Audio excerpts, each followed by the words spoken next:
सद्गुरुदेव की जय। बंदी छोड़ कबीर साहेब की जय। बंदी छोड़ गरीबदास जी महाराज की जय। स्वामी रामदेवानंद जी महाराज की जय। बंदी छोड़ सद्गुरु रामपाल जी महाराज की जय हो। सत साहिब, सत साहिब सभी पुण्यात्माओं को दास का। पुण्यात्माओं, आज हम बात करेंगे, मदन पंथ के ऊपर ही बात होगी। आज हम सृष्टि रचना के ऊपर बात करेंगे पुण्यात्माओं, और देखेंगे कि सतगुरु रामपाल जी महाराज जो कबीर साहब की बताई गई सृष्टि रचना को सुनाते हैं, उस पर विवेचन करेंगे। और साथ ही साथ मदन पंथ की सृष्टि रचना पर भी विवेचन करेंगे कि ये क्या सृष्टि रचना बताते हैं। इस पर भी ये चर्चा होगी आज की हमारी। उससे पहले दास कह देना चाहता है, यदि आपको वीडियो में क्वालिटी अच्छी ना लगे, वीडियो की जो भी आपको दिखा रहा है इस वीडियो में वो आपको अच्छे से ना दिखे, तो आप क्वालिटी बढ़ा के वीडियो देखें, तब आपको अच्छे से दिखाई देगा। तो चलिए पुण्यात्माओं, शुरू करते हैं। पुण्यात्माओं, सतगुरु कबीर साहब ने अपनी सृष्टि रचना आज से 600 साल पहले सुनाई थी श्री धर्मदास जी को। तो वो सृष्टि रचना सुनाने से पहले एक बात बोली थी कि ज्ञानी सुने सो हृदय लगाई, मूर्ख सुने तो गम ना पाई। कि अर्थात, हे धर्मदास, मैं जो सृष्टि रचना तुम्हें सुनाने जा रहा हूँ, इसको जब कोई ज्ञानी जीव सुनेगा, अंकुरी जीव सुनेगा, संस्कारी जीव सुनेगा, तो वो तो इसको हृदय से लगा लेगा, इसको मान जाएगा। लेकिन जो मूर्ख होगा वो इसको कभी नहीं मानेगा।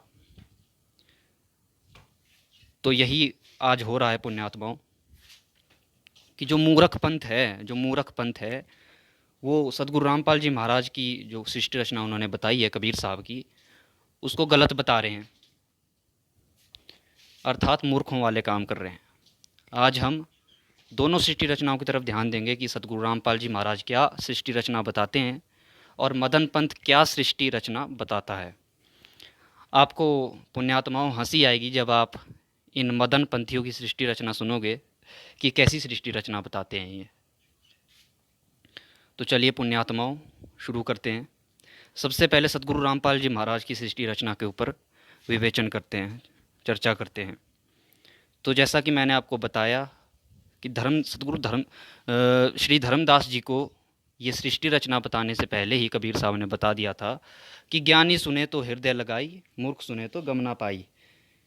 कि ज्ञानी अंकुरी जीव इसको सुनेगा तो वो तो हृदय से लगा लेगा। ज्ञानी जीव कौन होते हैं पुण्यात्माओं? गीता में इसका वर्णन है कि ज्ञानी जीव कौन होते हैं, जो परमात्मा की तलाश में जुटे होते हैं।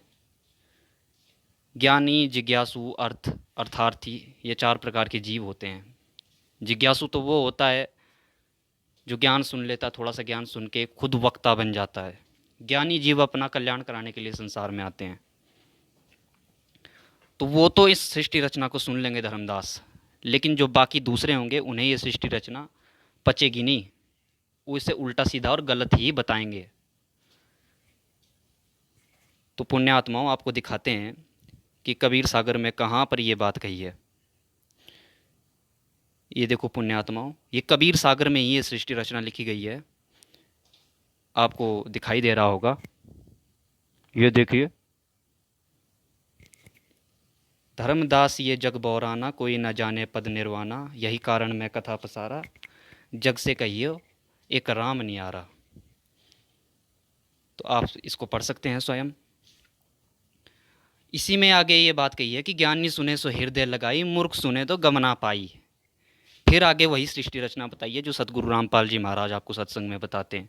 यदि आपको वो नहीं पता तो आप सतगुरु रामपाल जी महाराज की सत्संग सुनिए, वहाँ से आपको पता चल जाएगा। ठीक है पुण्यात्माओं, तो इसी सृष्टि रचना को ये मन गढ़ंत बताते हैं मदन पंथी। क्यों बताते हैं, इस पर आपको इन्हीं के ही लैंग्वेज में, इन्हीं की ही भाषा में आपको बताते हैं। जो इनके नितिन जी हैं, प्रवक्ता मदन पंथ के, वो क्या बताते हैं, सुनिए पुण्यात्माओं।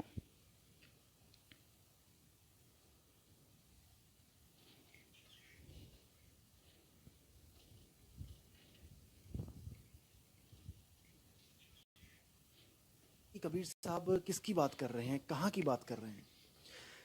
क्योंकि देखो, धर्मदास की जो बुद्धि थी वो कहाँ तक काम करती थी? धर्मदास मूर्ति पूजा करते थे। आपको भी पता है कि धर्मदास और उनकी पत्नी जो थी वो मूर्ति पूजा करते थे। अब एक मूर्ति पूजक को तुम जाकर आत्मा परमात्मा की बात करोगे तो वो कभी नहीं समझ सकता, वो कभी नहीं जान सकता, क्योंकि उसको जो पुराने पंडितों ने, पुराने जो ऋषि मुनियों ने घोटा पिला रखा था कि ऐसे एक स्वर्ग होता है, वहाँ पर इंद्र होता है और ये कृष्ण जी होते हैं, ये राम जी होते हैं, ये ऐसे पैदा हुए, ये ऐसे आए इस दुनिया में, ये लीला रची। तो इतना कुछ उनके दिमाग में भरा हुआ था कि वो आत्मा परमात्मा की बातों को नहीं समझ सकते थे। इसलिए कबीर साहब ने उनके ज्ञान को खट्टा करने के लिए, उनके ज्ञान को, जो उनको ज्ञान पढ़ा रखा था, जो रंग रंग रखा था, उस रंग को फीका करने के लिए कबीर साहब ने एक कहानी की रचना करी। उस कहानी की रचना क्या करी कि एक सत्पुरुष था, सत्पुरुष के द्वारा ऐसे ऐसे हम पैदा हुए और हम लोग काल के चक्कर में आके यहाँ फंस गए, और वही काल की जो घरवाली है वो शेरावाली माता है, और उसके 3 बच्चे हैं जो ब्रह्मा विष्णु महेश हैं, और उनसे ये सृष्टि चल रही है। और यही पांचों हम सबको फंसाने के लिए ही ये सारी लीला करते हैं। जितने भी इन्होंने लीला करी हैं, ये सब जीव को फंसाने के लिए, अपने तक ही सीमित रखने के लिए ये लीला करते हैं। जब ये ज्ञान धर्मदास जी ने सुना और ये भी पूछा कबीर साहब से कि क्या ये सत्य है, देखो एक बार में विश्वास नहीं किया, उन्होंने समझाया कि हाँ यही सत्य है, तो उनके मन से इन पांचों के लिए श्रद्धा खत्म हो गई। देखो पहले तो आपकी श्रद्धा खत्म करवानी पड़ेगी जिन आप पुरानी श्रद्धाओं में लगे हुए हो।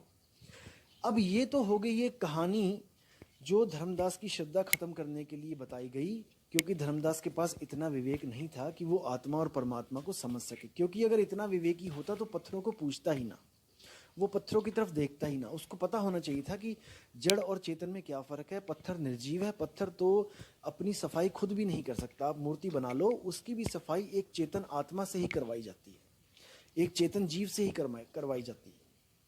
इसलिए इन महाशय ने क्या सोचा कि सतलोक जो है वो वही लोक है जहाँ से कबीर साहब आते हैं।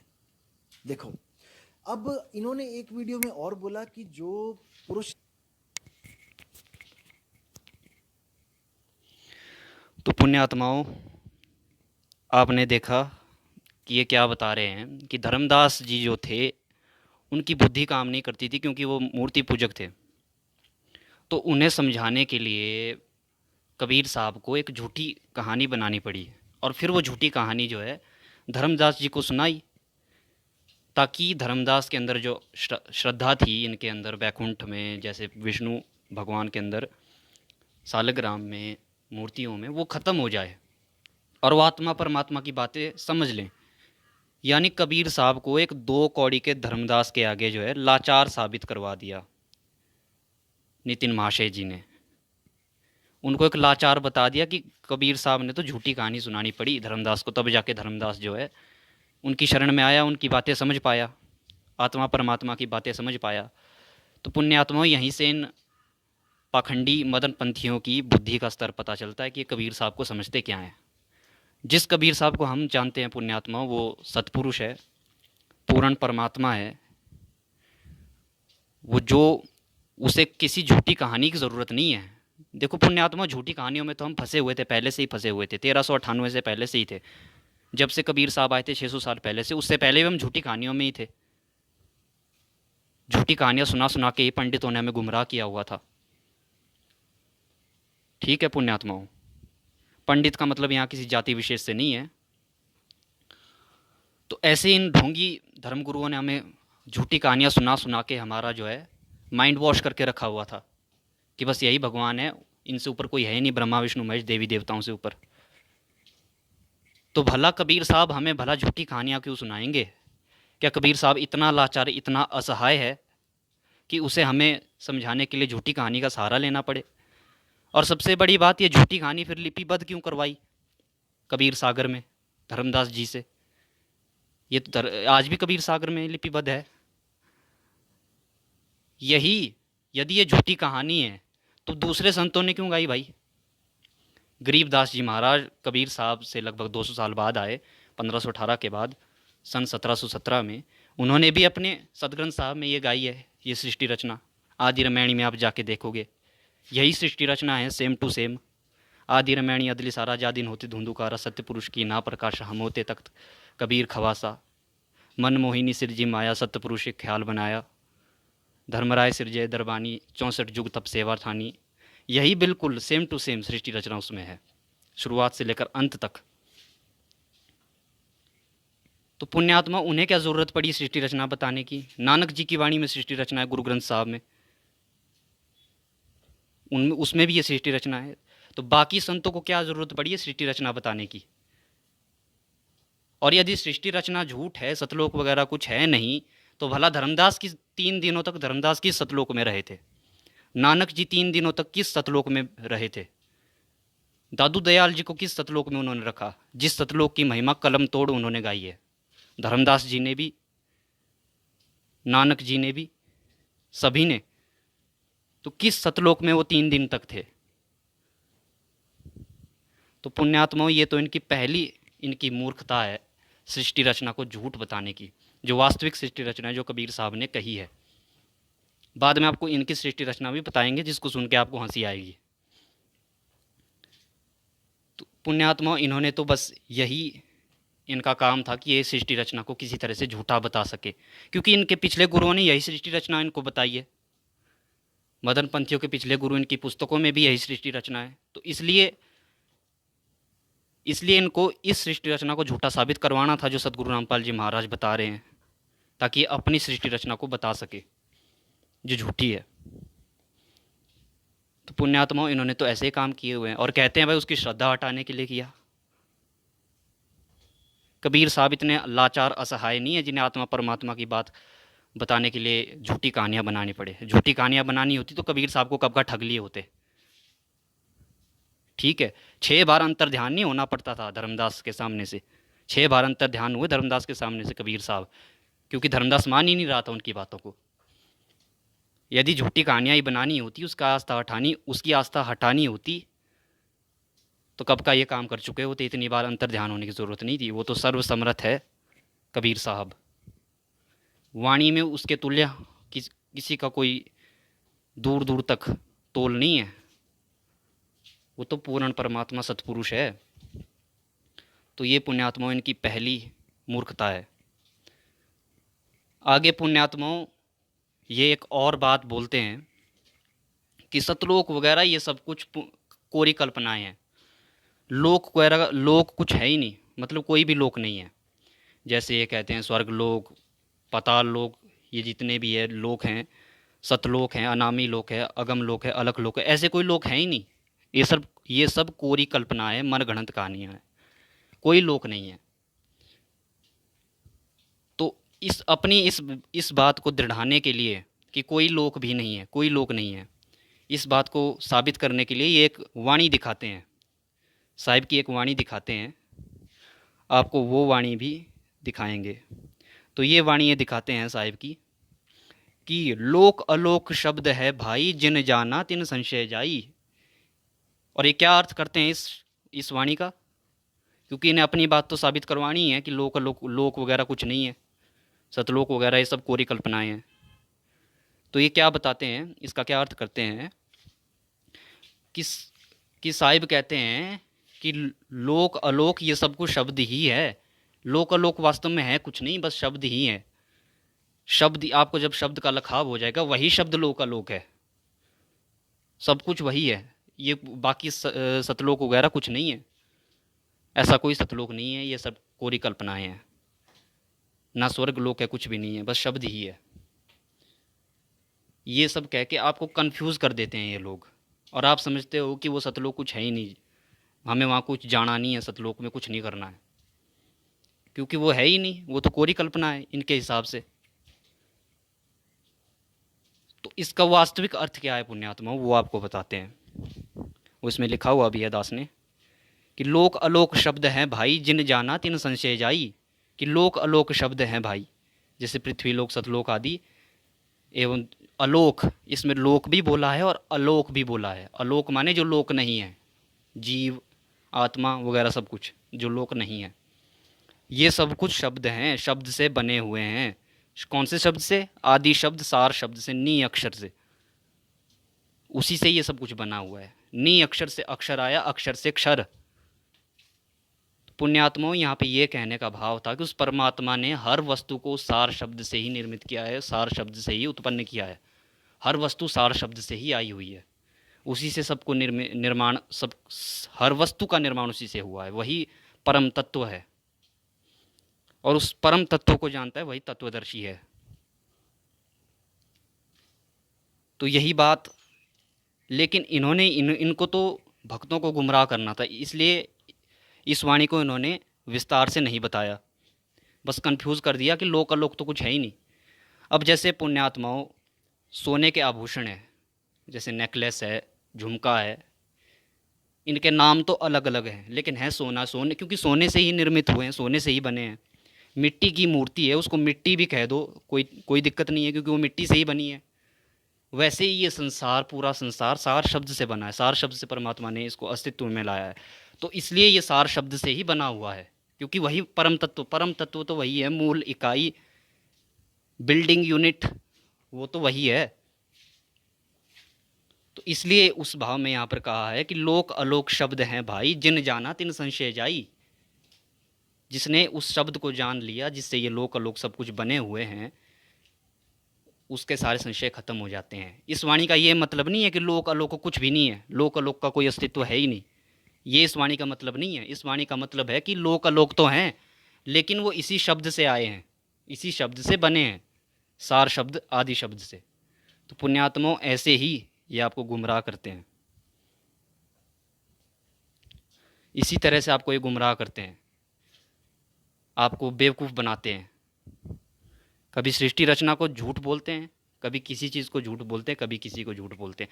जो सृष्टि रचना स्वयं कबीर साहब ने अपने मुख से बताई, और धर्मदास को यहाँ तक बताया कि ज्ञानी होए सो हृदय लगाई, मूर्ख होए तो गम ना पाई। जो ज्ञानी होगा धर्मदास, वो तो मेरी सृष्टि रचना को मान लेगा, लेकिन जो मूर्ख होगा वो सृष्टि रचना को कभी नहीं मानेगा। जैसे ये मदन पंथी है, जितने भी हैं, ठीक है, वो कभी सृष्टि रचना को नहीं मानेंगे, वो पचेगी ही नहीं ये बात। जबकि जो ज्ञानी होंगे, जो कोयल की बोली समझने वाले होंगे, वो एकदम से समझ जाएंगे कोयल की भाषा। अब जैसे पुण्यात्माओं, कोयल अपने अंडे, उसका अपना घोंसला नहीं होता, वो अपने अंडे कौवे, मादा कौवे के घोंसले में देती है, और उसमें उस मादा कौवे के अंडे भी होते हैं, कौवे के अंडे भी होते हैं, साथ उन्हीं अंडों के साथ अपने अंडे रख देती है। जब वो अंडे फूटते हैं और उसमें से चूजे निकलते हैं, तो जब वो छोटे होते हैं, जन्म की अवस्था में वो एक जैसे ही होते हैं, कौवे के बच्चे भी और कोयल के बच्चे भी। तो जब कौवा आता है, मादा कौवा आती है, उसको, उन बच्चों को देखती है, तो वो पहचान नहीं पाती कि कौन से मेरे बच्चे हैं, कौन से किसी दूसरे जीव के हैं।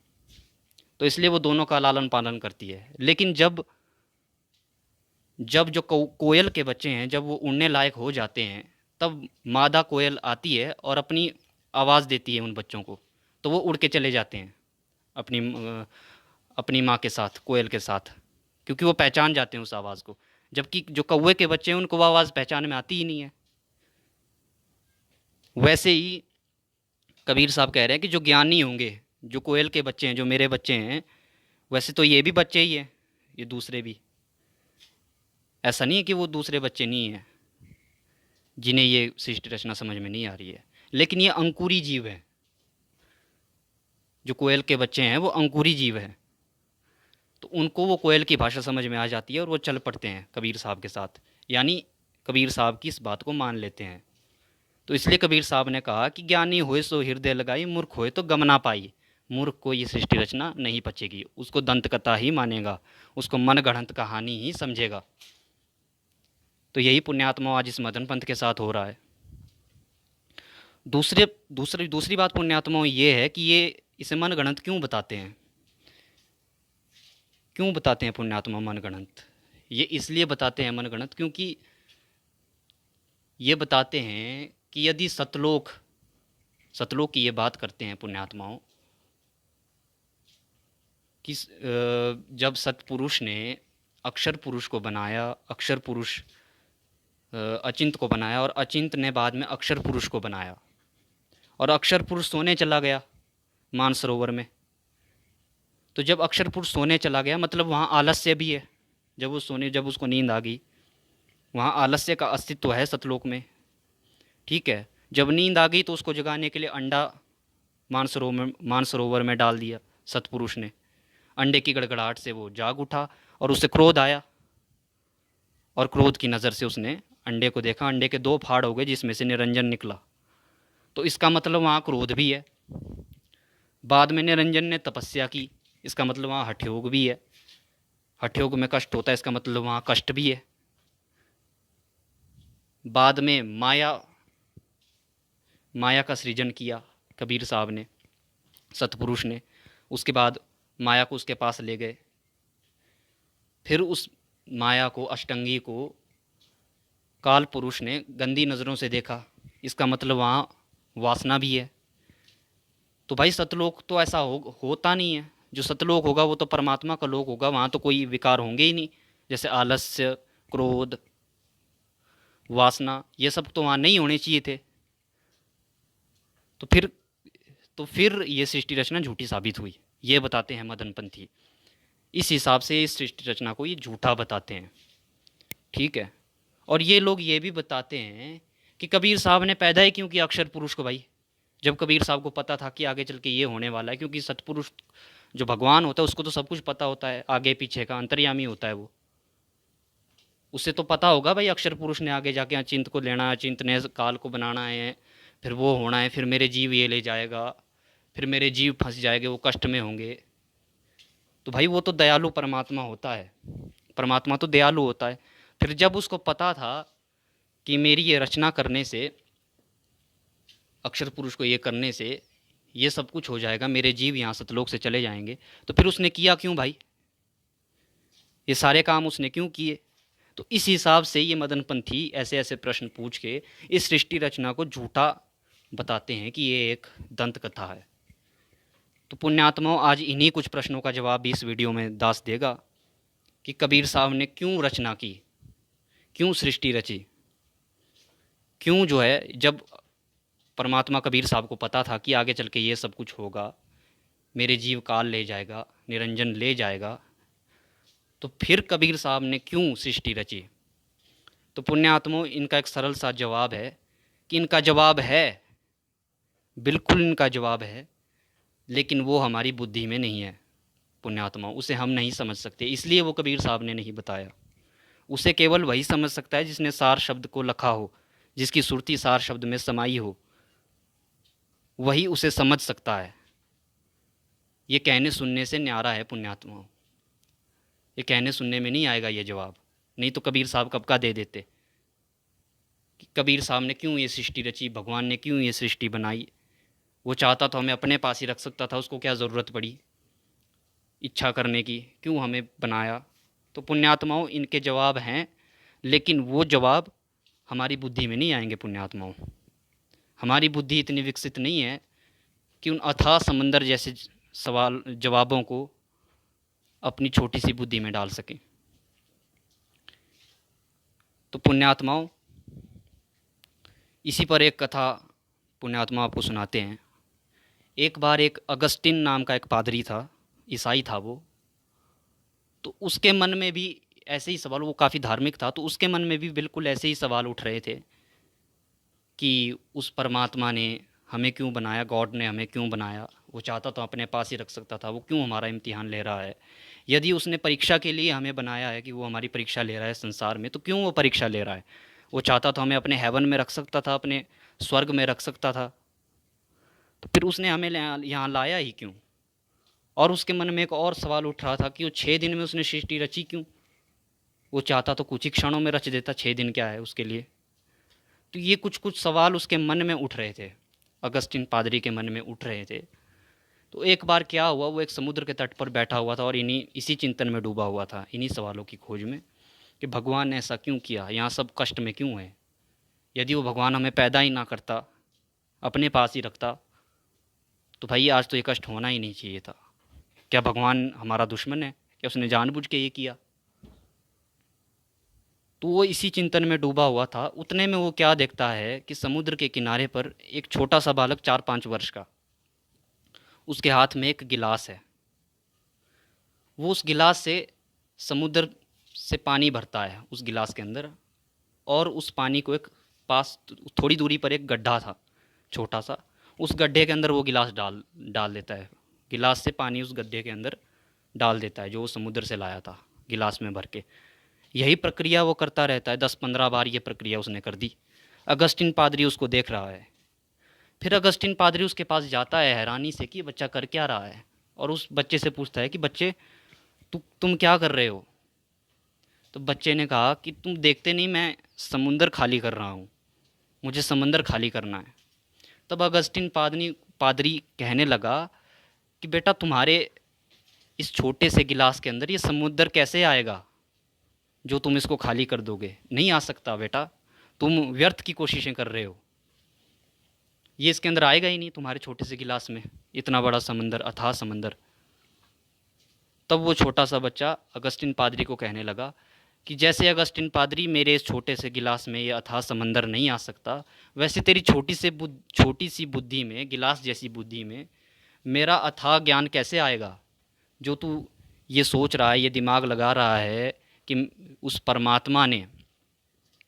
परमात्मा ने सृष्टि को क्यों रचा, किस लिए रचा, क्या उसका उद्देश्य था, उसके उद्देश्य को भला तू कैसे समझ लेगा। वो तो अथाह सिंधु है, अथाह समंदर है वो परमात्मा, अपनी गिलास जैसी बुद्धि से तू कैसे समझ लेगा अगस्टिन। उतने में वो लड़का गायब हो जाता है, अंतर्ध्यान हो जाता है। फिर अगस्टिन पादरी को एहसास होता है कि नहीं, वाकई में ये सच है, हम नहीं समझ सकते क्योंकि हमारी बुद्धि उतनी नहीं है, उतनी विशाल नहीं है सिंधु के समान। हमारी समझदारी इसी में ही है कि उस गिलास को सिंधु में ही डुबाए रखें, अपनी बुद्धि को उस परमात्मा में ही लगाए रखें, ना कि अपनी बुद्धि के अंदर परमात्मा को समाने की कोशिश करें। ठीक वैसे ही ये कुछ ऐसे सवाल हैं कि परमात्मा ने सृष्टि क्यों रची, क्या उद्देश्य था, उसने ये किया ही क्यों, क्या वो संतुष्ट नहीं था। वो तो परमात्मा हो ही नहीं सकता जो संतुष्ट ना हो। और उस परमात्मा ने अपनी इच्छा से क्यों हमें बनाया। इच्छा तो काल है, काल का ही एक विकार है इच्छा। तो उसने ये सब कुछ क्यों किया, इच्छा उसके अंदर आई ही क्यों जब वो संतुष्ट था परमात्मा। तो ये सब कुछ क्यों किया, क्या उससे गलती होगी। परमात्मा से तो कभी गलती होती है नहीं, कोई भूल उससे होती है नहीं। तो ये पुण्यात्माओं, ये कुछ ऐसे सवाल हैं जिनके जवाब नहीं हैं। और जो बाकी जो दूसरे सवाल हैं, इनके जवाब, इन सवालों के जवाब हैं, लेकिन वो हमारी बुद्धि में नहीं आ सकते पुण्यात्माओं। बात इतनी है, इन्हें वही समझ सकता है जिसकी सुरती सार शब्द में समा चुकी है, वही इन सवालों के जवाब जान सकता है पुण्यात्माओं, दूसरा कोई नहीं। और जो बाकी दूसरे सवाल हैं, जैसे कि अक्षर पुरुष को क्यों बनाया, ठीक है, काल को क्यों रचा, काल काल के अंदर वासना कहाँ से आई, क्योंकि वो तो सतलोक है, वहाँ वासना का तो अस्तित्व है नहीं, इन विकारों का तो अस्तित्व वहाँ पर है नहीं, तो फिर ये सब कुछ क्यों हुआ। तो पुण्यात्माओं, ये हुआ परमात्मा की ही मर्जी से हुआ, कबीर साहब की ही मर्जी से हुआ। लेकिन कबीर साहब ने ये सब कुछ किया क्यों, क्योंकि उसी की मर्जी से, उसको सब कुछ पता था कि आगे क्या क्या होने वाला है, काल मेरे जीवों को ले जाएगा, उसे सब कुछ पता था, उसे आगे का भी पता है, वो अंतर्यामी है। लेकिन उसने ये सब कुछ किया क्यों, इसका जवाब पुण्यात्माओं किसी के पास नहीं है। इसका जवाब उसी के पास है जिसकी सुरती सार शब्द में समा चुकी है। पुण्यात्माओं, जवाब है। तो ऐसे कुछ सवाल होते हैं पुण्यात्माओं जिनके जवाब नहीं होते, क्योंकि यदि इनके जवाब होते तो कबीर साहब ने ऐसा 33 अरब का ज्ञान बताया, लेकिन इनका जवाब कहीं नहीं दिया। तो पुण्यात्माओं, इसलिए मालिक ने पहले ही ये बात कह दी थी सृष्टि रचना को सुनाने से पहले कि ज्ञानी सुने तो हृदय लगाई, मूर्ख सुने तो गम ना पाई। कि जो अंकुरी जीव होगा वो तो इसको मान लेगा, इसको स्वीकार कर लेगा, लेकिन मूर्खों के बस की बात नहीं है धर्मदास, उनके पेट में ये बात पचेगी ही नहीं, वो तो दंत कथा ही इसको समझेंगे। और वैसे भी मालिक की वाणी है कि साहिब सबका एक है, साहिब का कोई एक, लाखन मध्य को गिने कोट्यों मध्य एक। वो तो करोड़ों में एक होते हैं कोयल के बच्चे, लाखों में एक होते हैं धर्मदास। तो जब ये बात बताई धर्मदास को, उसके बाद धर्मदास ने इस पूरी सृष्टि रचना को स्वीकार किया और उसको कबीर साहब सतलोक भी ले गए। 3 दिन वो सतलोक में भी रहा। आपको दिखाते हैं पुण्यात्माओं, ये वाणी है पुण्यात्माओं, दशमुकामी रेखता कबीर सागर की ही वाणी है। इसमें स्पष्ट धर्मदास जी ने वर्णन किया है सतलोक का कि वहाँ क्या क्या है। भया आनंद फंद सब छोड़िया पहुँचा जहाँ सत्यलोक मेरा, ये मोहम्मद बोध में लिखी है, पृष्ठ नंबर 21 में। हंसनी हंस सब गाए बजाए के साज के कलश मोहे लेने आए, कि हंसनी वहाँ पे हंस रहते हैं परमात्मा के, वो सब आए और मुझे लेने के लिए आए। युगन युगन के बिछड़े मिले तुम आए के प्रेम कर अंग से अंग लगाए, कि तुम युगों युगों से बिछड़े हुए हो हमारे से। आगे पुण्यात्मा आप स्वयं पढ़िए, इसमें यह भी लिखा है, पलट कर रूप जब एक सा कीना मानो तब भानु षोडश उगाए, कि वहाँ जो हंस रहते हैं उनकी 16 सूर्यों जितनी शोभा है उनके शरीर की, ये है वहाँ पर। तो पुण्यात्माओं, तो इस तरह से सभी संतों ने अपनी अपनी सतलोक में जो उनके अनुभव है वो बताए हैं अपनी वाणियों में, अच्छी तरह से बताए हैं। आप ये देखिए पुण्यात्माओं, उग्र गीता पेज 70 कबीर सागर। 3 लोक ते भिन्न पसारा सत्यलोक पुरुष दरबारा, पुरुष दीप जहाँ पुरुष अस्थाना, आदि पुरुष जहाँ बैठे अमाना, कि वहाँ आदि पुरुष बैठा है उस सतलोक में, पुरुष का दरबार है वहाँ पर। सूर्य 16 एक ज्योति निवासा ऐसा एक हंस प्रकाशा, कि 16 सूर्यों के समान एक हंस का प्रकाश है। अजर हंस श्वेत हैं भाई सदा आनंद रहे सुखदाई, श्वेत छत्र सिंहासन छाजे अनहद शब्द सदा धुन गाजे, कि वहाँ पर जो हंस है वो श्वेत हैं, श्वेत छत्र उस परमात्मा का है। गरीबदास जी महाराज भी अपनी वाणी में कहते हैं कि श्वेत छत्र सिर मुकुट विराजे देखत ना उस चेहरे नू। और भी वाणियाँ हैं परमात्मा की, अक्षय वृक्ष जहाँ श्वेत सुहावन, श्वेत पुष्प श्वेत फल पावन, श्वेत पान श्वेत पनवेरा, श्वेत सुपारी नारियर केरा, श्वेत मिठाई कदली मेवा, अजर आरती हंस भेवा, सदा आरती हंस जो करही अपने पुरुष चरणन रही, असंख्य कमल श्वेत तहाँ रहिया, सप्त पाखुरी कमल जो रहिया, पुरुष गुप्त हुई रहे समाई, सूक्ष्म शरीर तहाँ दर्शाई। अब कुछ मदन पंथी एक सवाल और भी उठाते हैं, ये तो क्लियर हो चुका है सतलोक में क्या क्या है। परमात्मा की वाणियों में ढेरों वाणियाँ हैं उस परमात्मा की, कबीर साहब की। कुछ मदन पंथी सवाल उठाते हैं कि वहाँ पे क्या स्त्री पुरुष भी हैं। तो पुण्यात्मा, स्त्री पुरुष सिर्फ पृथ्वी पर होते हैं, सतलोक में स्त्री पुरुष नहीं होते, क्योंकि वहाँ लिंग विभाजन है ही नहीं। लिंग विभाजन सिर्फ पृथ्वी लोक में है, वहाँ कोई लिंग विभाजन नहीं है पुण्यात्माओं, इस बात का ध्यान रखिए। वहाँ कोई लिंग विभाजन नहीं है, लिंग विभाजन सिर्फ यहाँ पृथ्वी लोक में है। वह हंस और हंसनी रहते हैं। हाँ, उनका शरीर मनुष्य सदृश्य ही है, लेकिन लिंग वहाँ लिंग का अस्तित्व नहीं है। लिंग का अस्तित्व काल पुरुष ने लाया था जब उसने माया को गलत नज़र से देखा, उसी ने लिंग रचे थे। वो तो आप सृष्टि रचना में पढ़ ही सकते हो। तो वहाँ कोई लिंग विभाजन नहीं है। और तो और मदन पंथ के प्रवक्ता नितिन जी ये भी कहते हैं कि यदि वहाँ दूधों की नदियाँ हैं तो वहाँ गाय भी होगी। तो पुण्यात्मा, ये तो मूर्खों की तरह सवाल है। क्या बिना गाय के वो परमात्मा दूध नहीं ला सकता? ये तो मूर्खों की तरह सवाल है पुण्यात्माओं। और भी कुछ सवाल पूछते हैं, यदि वहाँ पेड़ पौधे हैं तो वहाँ तो 84 लाख जूनियाँ भी होंगी। क्या बिना 84 लाख जूनियों के वहाँ पेड़ पौधे नहीं हो सकते पुण्यात्मा? वो परमात्मा तो कुछ भी कर सकता है भाई, उसके लिए तो कुछ भी नामुमकिन नहीं है। अरे वो तो बिना बीज के पौधा उगा दे पृथ्वी लोक में भी। वो तो कुंवारी गाय से दूध निकलवा दे पृथ्वी लोक में भी, वो तो सतलोक की बात है।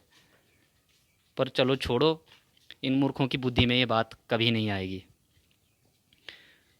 तो पुण्यात्माओं, ये दास ने आपको ये सारी बातें बता दी। अब आप स्वयं देखिए पुण्यात्माओं कि ये क्या कहते हैं। आगे पुण्यात्माओं यहीं से रंभदूत के भी कुछ गुण इनसे मिल जाते हैं, वो भी कवर कर लेते हैं।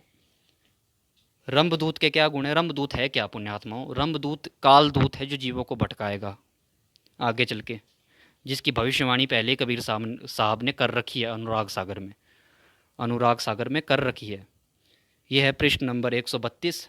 यहाँ पर ये बात लिखी हुई है रंभदूत के बारे में। क्या लिखा है कि रंभ जोरावर यम बड़द्रोही तुम ही खंड और खंड ही मोही। ये सारे गुण इनसे मिलते हैं मदन पंथ वालों से कि हे धर्मदास, जो रंभ जो दूत होगा वो बड़ा ही शक्तिशाली यमदूत होगा, वो तुम ही खंड और खंड ही मोही। इसका क्या मतलब हुआ कि तुम्हारे और मेरे बीच में जो ये वार्तालाप चल रही है, जो आगे चल के लिपिबद्ध होगी, वो इसका खंडन करेगा। और ये इसने किया है पुण्यात्माओं। अभी आपको इसकी पीछे, जैसे अभी आपको इसी वीडियो में आपको इसका सत्संग भी दिखाया था, जब वो अपनी लैंग्वेज से ये बताते हैं कि झूठी कहानी बताई थी कबीर साहब ने धर्मदास जी को सृष्टि रचना की, तो कर दिया ना खंड परमात्मा की वाणी को कि तुम ही खंड और खंड ही मुई, तुम्हारे और मेरे बीच की इस वार्तालाप का ये खंडन करेगा कि कबीर साहब ने तो झूठी रचना सुनाई थी।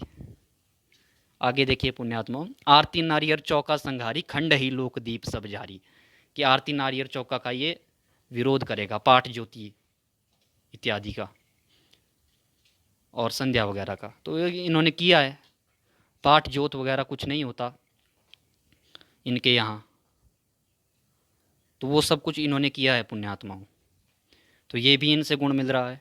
आगे गुण है खंडई लोकदीप सब जारी है, कि जितने भी लोकदीप सतलोक आदि है इनको कल्पना बताएगा, वो कोरी कल्पना कि ये तो है ही नहीं। और वो पुण्यात्मा आपको बता दिया है दास ने कि कैसे ये कोरी कल्पना बताते हैं निराधार रूप से, निराधार वाणियों का निराधार अर्थ करके। आगे कहा है ज्ञान ग्रंथ और खंड ही बीरा कथें रमैणी काल गंभीरा, कि ज्ञान ग्रंथों का खंडन करेंगे, वो इन्होंने किया है। मिलावटें कर रखी हैं वाणियों में, जो दास ने पीछे भी आपको दिखाई है कैसा वाणी घात इन्होंने कर रखा है। ज्ञान ग्रंथ और खंड ही बीरा, और मेरे बीरा नाम का जो श्वास का सिमरण है, जो बीरा नाम कहा है परमात्मा ने, उसका भी ये खंडन करेगा। वो भी किया है पुण्यात्माओं। दास की आप पिछली वीडियोस देखेंगे तो आपको पता चलेगा। उनका लिंक दास डिस्क्रिप्शन में डाल देगा, उन्हें देख लीजिए। कैसे इन्होंने जहाँ सब श्वासन की श्वास था वहाँ नहीं श्वासन की श्वास लिख के श्वास के सिमरण का खंडन कर दिया स्वार्थवश। और आगे कहा है कथय रमैणी काल गंभीरा, और उस काल में ही रम के उसी की रमैणी गाएंगे, नाम लेंगे कबीर साहब का। तो ये है पुण्यात्माओं, ये सारे गुण इनसे मिलते हैं। आगे पुण्यात्माओं, ये तो हुई कबीर साहब की सृष्टि रचना की बात। कबीर साहब ने पुण्यात्माओं अनामी लोक का भी जिक्र किया हुआ है, वो हमारे गुरुदेव सतगुरु रामपाल जी महाराज ने भी किया हुआ है। और ये भी कहा हुआ है कि सतलोक आखिरी डेस्टिनेशन नहीं है, आखिरी मंजिल नहीं है, इससे ऊपर 3 मंजिलें और हैं, और सबसे जो लास्ट में है वो है अनामी लोक, वहाँ हमें जाना है। सबसे आखिर में मूल तो वही है। ये सतगुरु रामपाल जी महाराज ने अपने सत्संगों में भली भांति बताया है। दास के पास समय नहीं है, इसलिए दास वो ऑडियो भी आपको सुना देता, क्योंकि दास ज़्यादा वीडियो को ज़्यादा लंबा नहीं बनाना चाहता। आगे जब दास अगली वीडियो डालेगा तो उन कुछ वीडियो में दास किसी वीडियो में डाल देगा उस ऑडियो को। फिलहाल अनामी लोक के विषय में कबीर साहब ने क्या कहा है। कबीर वो तो कहन सुनन से न्यारा है, कि भाई वो अनामी लोग तो कहन सुनन से न्यारा है। ये शायद करनैनो दीदार से वाणी है अनामी लोक के विषय में कबीर साहब की। तो कबीर साहब चाहते तो बता सकते थे अनामी लोक के विषय में, क्यों नहीं बताया? क्योंकि वो हमारी बुद्धि में आएगा ही नहीं पुण्यात्माओं। ठीक वैसे ही कुछ ये सवाल सृष्टि रचना के विषय में उठाते हैं कि परमात्मा ने सृष्टि रची क्यों। दूसरे भी उठाते हैं, जगत के लोग भी उठाते हैं, उसने क्यों सृष्टि रची, उसने क्यों ये किया परमात्मा ने, जब परमात्मा को पता था, भगवान को पता था आगे ये होने वाला है। तो पुण्यात्माओं इनका जवाब है, लेकिन वो हमारी बुद्धि में नहीं है पुण्यात्माओं। तो ये है पुण्यात्माओं। और बाकी जैसे बोलते हैं कि विकार क्यों है सतलोक में, तो ये सब कुछ परमात्मा की मर्जी से हुआ था। जो भी सृष्टि रचना हुई, जो सतगुरु रामपाल जी महाराज सुनाते हैं, ये पूरी परमात्मा की ही मर्जी से हुई। उनको पता था, कबीर साहब को पता था कि मैं अक्षर पुरुष बनाऊंगा तो आगे क्या होगा क्या होगा क्या होगा, सब कुछ पता था उन्हें। लेकिन उन्होंने फिर भी ये सब कुछ क्यों किया, इसका जवाब हमारे पास नहीं है। इसका जवाब उसी के पास है जिसने सार शब्द में सुरती समा दी, जिसने सार शब्द लख लिया। इनका जवाब है, लेकिन हमारी बुद्धि में वो पुण्यात्माओं नहीं है, क्योंकि वो तो कहन सुनन से न्यारा है। ये वही अगस्टिन पादरी वाली कहानी हुई कि उस अथाह समंदर रूपी परमात्मा को अपनी छोटी सी बुद्धि में नहीं लाया जा सकता। इनके जवाब ऐसे हैं जैसे अथाह समंदर हो। अब पुण्यात्माओं, अब बात वही है कि ज्ञानी सुने तो हृदय लगाई, मूर्ख सुने तो गम ना पाई। बस बात यहीं ख़त्म हो जाती। कबीर साहब ने धर्मदास को ये सृष्टि रचना सुनाने से पहले ही ये बात बोल दी थी। अब जो ज्ञानी होगा, अंकुरी होगा, उसको तो ये बात समझ आ जाएगी। जो मूर्ख होगा वो अभी अभी भी उसके पेट में ये नहीं पचेगी। तो अब हम इनकी सृष्टि रचना सुनाते हैं पुण्यात्माओं, जो मदन पंथी सुनाते हैं, जो इनके प्रवक्ता नितिन जी सुनाते हैं। तो वो ये शब्द सुनाते हैं पुण्यात्माओं, संतो ऐसी भूल जग माही, जाते जीव मिथ्या में जाही। आपको इसका सही अर्थ करके भी देंगे और वो अर्थ भी बताएंगे जो अर्थ ये करते हैं इस बीजक के, इस शब्द का, कबीर साहब के, कि संतो ऐसी भूल जग माही, जाते जीव मिथ्या में जाही।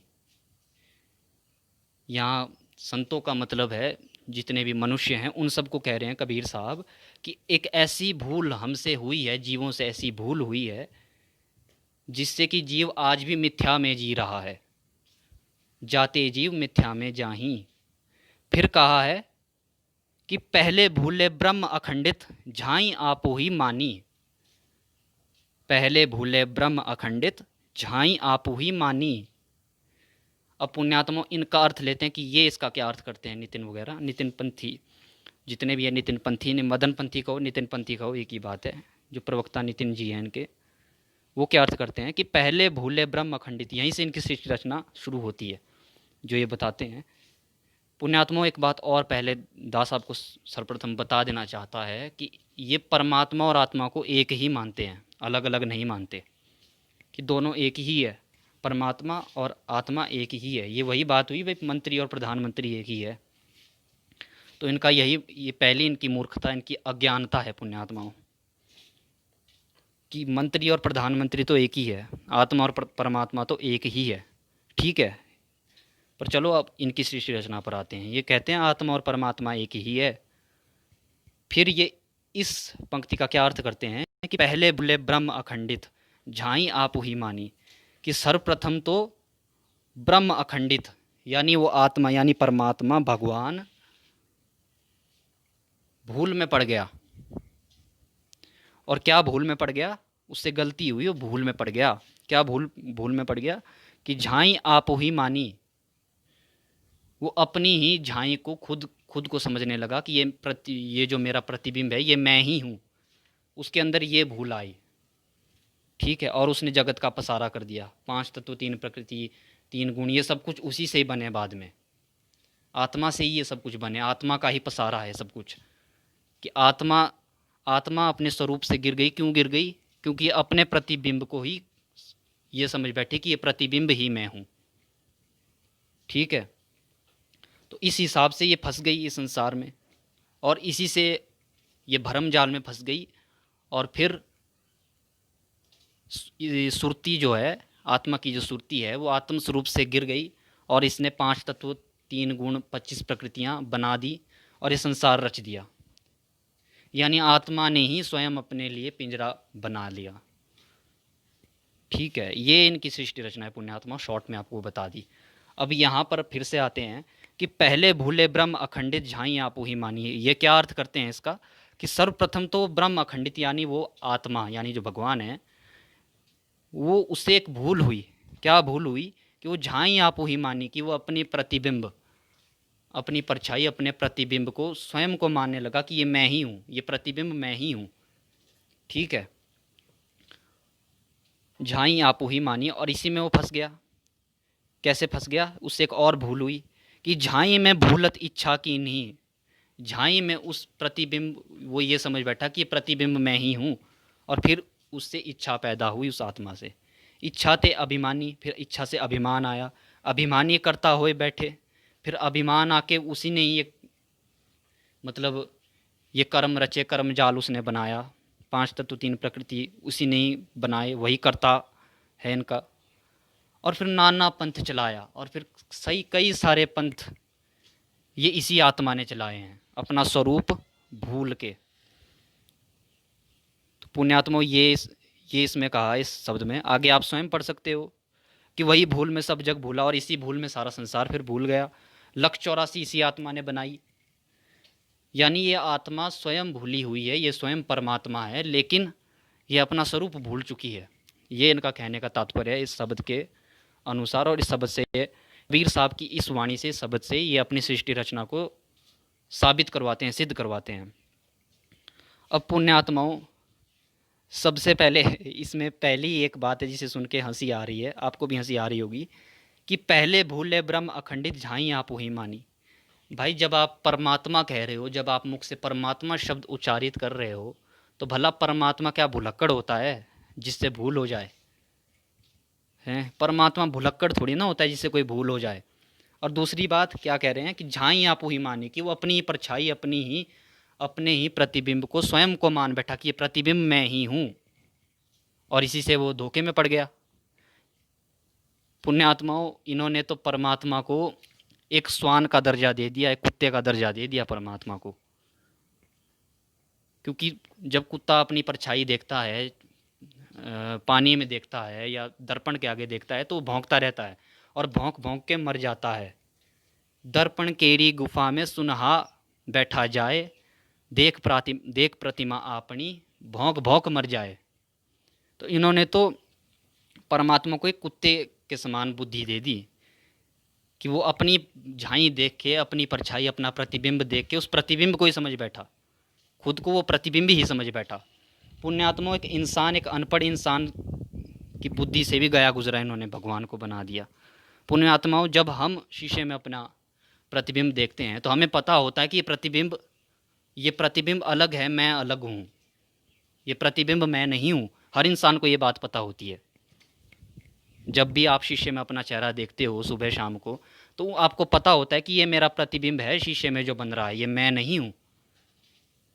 आपके अंदर भी इतनी बुद्धि है, इंसानों के अंदर भी इतनी बुद्धि होती है। तो पुण्यात्मा, उन्होंने तो भगवान को इंसानों से भी गया गुजरा बना दिया, जो कह रहे हैं कि पहले भूले ब्रह्म अखंडित झाई आप वही मानी, कि वो अपनी परछाई, अपने प्रतिबिंब को ही स्वयं मान बैठा कि ये मैं ही हूँ। ये बात आप इन्हीं के सत्संगों में सुन सकते हो। शायद वो 18 नंबर सत्संग है इनके चैनल का, शुरुआती सत्संग थे इनके, इसी में उन्होंने ये वाणी ली है।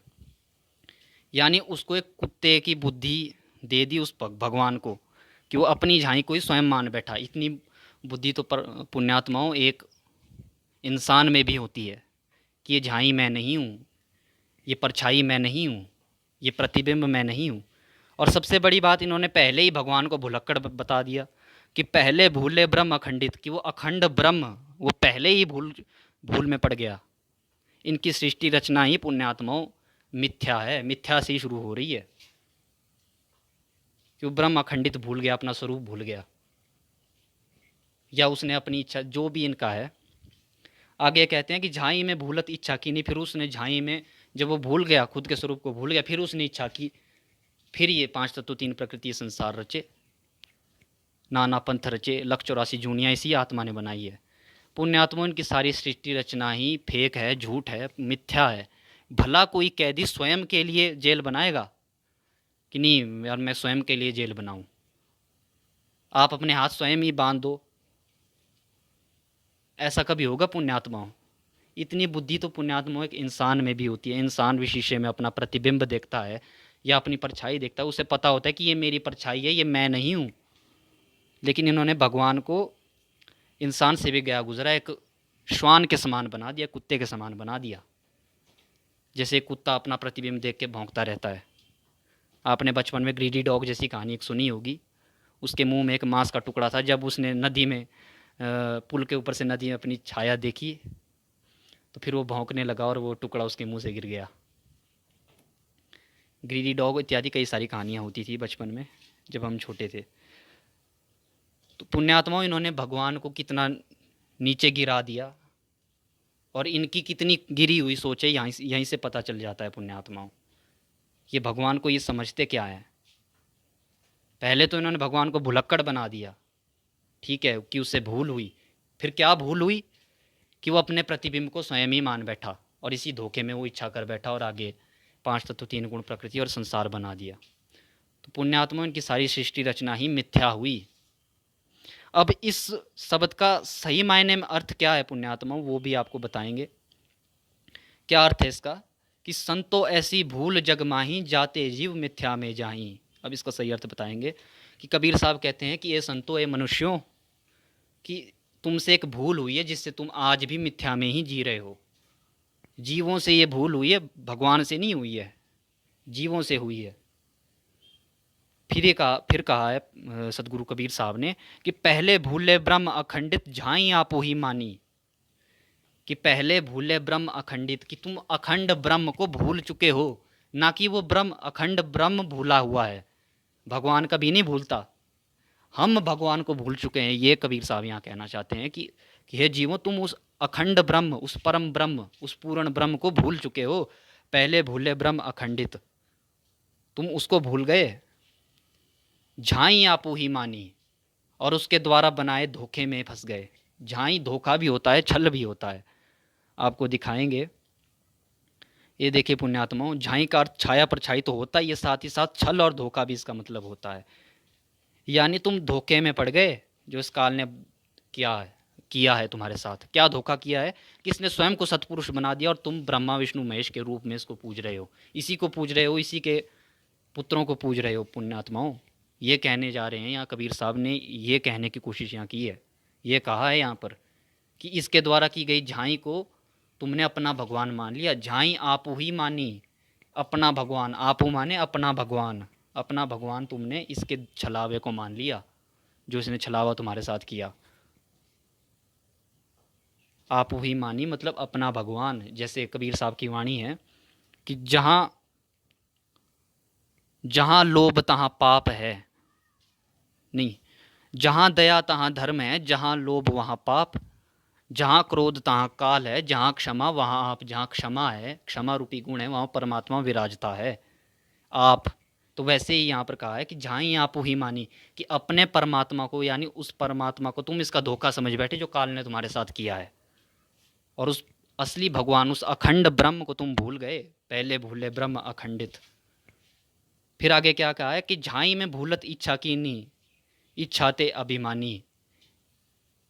और इसी झाई में तुम लोग इच्छा करते रह गए कि हम पार होंगे, तुम्हारी कई सारी इच्छाएं थी, और यहाँ तुम्हारे अंदर ये विकार आ गया, ये इच्छा रूपी विकार। इसी धोखे में, जो काल ने तुम्हारे को धोखा दिया है, इसी धोखे में तुम्हारे अंदर ये विकार आए। यहाँ कबीर साहब कहना चाहते हैं क्या क्या विकार आए। प्रथम इच्छा, उसके बाद अभिमान, उसके बाद अभिमानी, उसके बाद आप स्वयं करता, कि भगवान तो कुछ नहीं है, यानी ये सारे विकार आपके अंदर आए।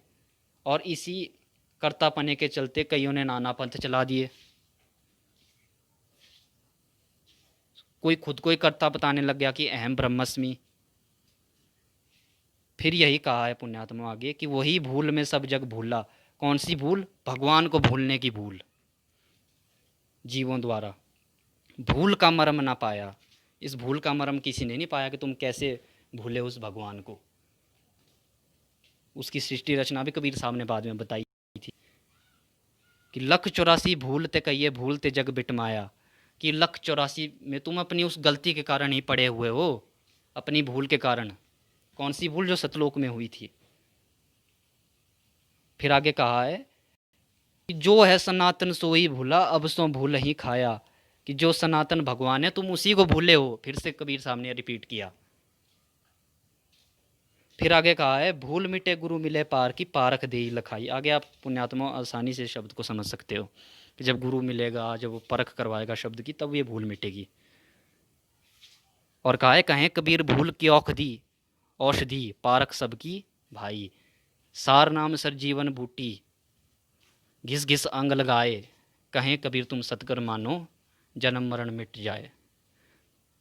तो ये यहाँ कबीर साहब कहना चाहते हैं पुण्यात्माओं कि जन्म मरण की बीमारी उसी भूल जो सतलोक में हुई है, उसी के कारण हुई है। और हम भूले किसको हैं? भगवान को, अखंड ब्रह्म को। और इन्होंने क्या कर दिया अर्थ, वो भी आपको बता दिया। तो इनकी सृष्टि रचना क्या है पुण्यात्माओं, आपकी समझ में आ चुकी है कि कैसे ये जीवों को इन्होंने बेवकूफ़ बनाया है, मदन पंथियों ने। आप सभी पढ़े लिखे हो, शिक्षित हो, समझदार हो, विवेकी हो, तो आपको पता होना चाहिए कि सत्य क्या है और असत्य क्या है। इसलिए पुण्यात्माओं, ये दास ने ये वीडियो बनाई है। दास की पिछली भी वीडियो हैं, आप उन्हें भी देखें। 4 वीडियो दास ने बनाई है, उनके लिंक भी दास इस वीडियो के नीचे डिस्क्रिप्शन में डाल देगा। और इस वीडियो को जितना अधिक आप शेयर कर सके उतना अधिक आप शेयर कीजिए, उतना अधिक इस वीडियो को आप शेयर कीजिए, ताकि सच्चाई जन जन तक पहुंच सके। ना केवल सतगुरु रामपाल जी महाराज के शिष्य, बल्कि जो दूसरे भी देख रहे हैं वो भी इस सच्चाई को जानें और विवेक लगाएं, सत्य को जानें। ठीक है पुण्यात्माओं, तो अभी फ़िलहाल दास ने तो जितना बताना था उतना बता दिया। सब कुछ बचा हुआ है नहीं फ़िलहाल। हर एक वस्तु आपके सामने समक्ष है पुण्यात्माओं। अब इस वीडियो को विराम देते हैं पुण्यात्माओं। आज की वीडियो बहुत ही लंबी हो चुकी है। तो सत साहे पुण्यात्माओं, सत साहे। बंदी छोड़ सतगुरु रामपाल जी महाराज की जय हो। सत साहे।